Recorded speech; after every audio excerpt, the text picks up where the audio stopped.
celebrate the 5th annual study called Singles in America by Match.com, and me, and also Justin Garcia, who works with us from the Kinsey Institute. It's a national study. We do not poll the Match population, the Match membership. Instead, we poll the American public. So we've got the right number of blacks, whites, Asians, Latino, gay, straight, rural, suburban, urban, every part of the country and every age group. So it is now, because we've done it 5 years in a row, over 5,000 people each year. We have over, actually now, about 26, 27,000 people. It's the largest study in America of singles. And in fact, singles are 1/3 of the American population. We know a lot about you. We know what you eat, how much sleep you get, how much exercise you get.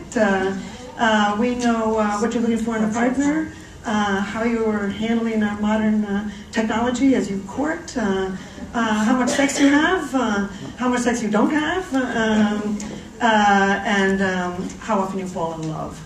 And so now I want to talk to you a little about some of the myths that we have found over the last 5 years. I went through the last 5 years and I found 140 myths that Americans believe.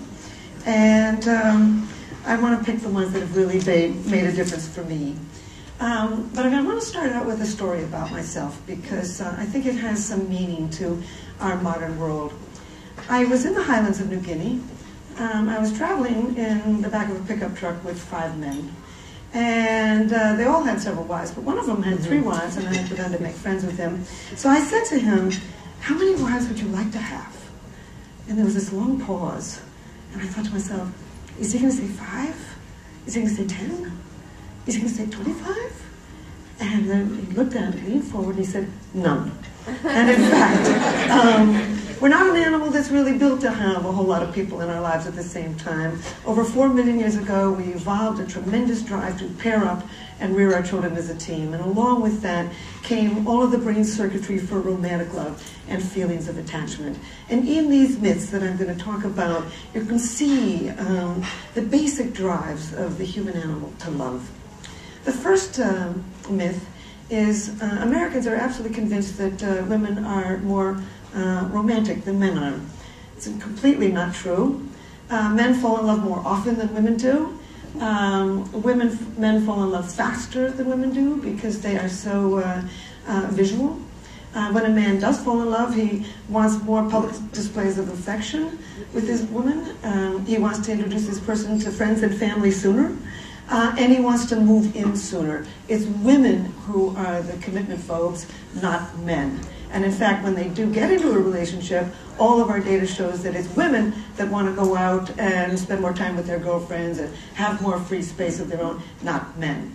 So I'm hoping that we're going to come to understand that men are just as romantic as women are, if not a little bit more so. Another thing that I really was fascinated with is I asked the question almost every year, actually, when you, in your last relationship, how long were you in love with this person in your last relationship?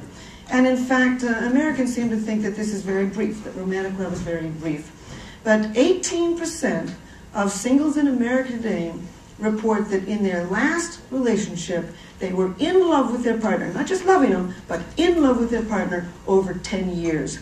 And 36% showed that they said that they were in love between 2 and 10 years. So you can remain in love long term. And in fact, that's what we are trying to offer you, actually, is somebody who you really can fall in love with long term. Matter of fact, I and my brain scanning partners have put people who are in love long term into a brain scanner and proven that the brain can sustain that circuitry long term. But you got to pick the right person. So we ask the question almost every year, have you ever fallen in love with somebody who you did not initially find attractive? Most Americans seem to think that you have to have that absolute initial spark or it's history. And in fact, every single year, so over 40% of people say Yes, they had initially found something not at all attractive and eventually fallen madly in love with them. This is a brain circuit like the fear circuit. It can be triggered at any time in a relationship. And I think one of the biggest mistakes that singles make is making that initial a judgment without giving somebody a chance. You know, when you first meet somebody, you know very little about them. And so you can overweight those few things that you do know. And then say, just because he picked up his fork wrong, you say, oh no, he's not going to be good with the children. And he's history. Well, that's not the case. You can fall in love with somebody long term, and we've got an enormous amount of data to prove that. Another question that I wanted to ask, in fact, this came from our CEO, Sam Yegan. I had not thought of it, the rest of us hadn't thought of it, but what we did this year is we compared online daters with offline daters to see what they were like. And indeed, online daters, rather dramatic response. They not only have many more dates, which doesn't surprise me, but they also are far more likely to have a full-time job, and tend to have much more education, and are much more likely to want to get married. So in terms of a myth, you know, I mean, Match started this industry in 1995, and at that time people really regarded an online dater as a loser. And then by the early this century, we began to think, well, you know, it's pretty cool, but it's not for me. And then we are now in this stage of saying, well, maybe it's for me too. And I think there's going to be one more stage, which is, that's where the cool kids are. I'm heading there, because we see that in the data. I asked the question this year for the first time, have you ever imagined a future with a person on the first date? Did you sit down, take a look at them and say, oh wow, you know, this could be the right one for me. I could see a future with this individual. And I think most Americans would say that it's women who have that kind of imagination. But what we found was that 51% of men and 48% of women met somebody on a first date and had that great sort of exhilaration of the fact that they might be able to make a full future with this person. And I think the most important thing for me is how remarkably optimistic singles are. You know, we have a world that is crashing in around us, and in fact, when we ask the question, do you think you can remain in a long-term marriage with the same person forever? And every single year, 89% to 90% say yes. Singles are optimistic. And in fact, I'm optimistic too. I'm extremely optimistic about our future, because what I think we're doing now is we're trying you out right off the bat. There's a whole lot of one-night stands and friends with benefits and living together, that's for sure. But the bottom line is, now today singles want to know everything they can possibly know about a person before they tie the knot. I call it slow love. I will be writing about it probably in my next book, in fact. And you know, in the past, marriage used to be the beginning of a relationship. Now it is the finale. And so we wanted to know at Match, what were married people doing?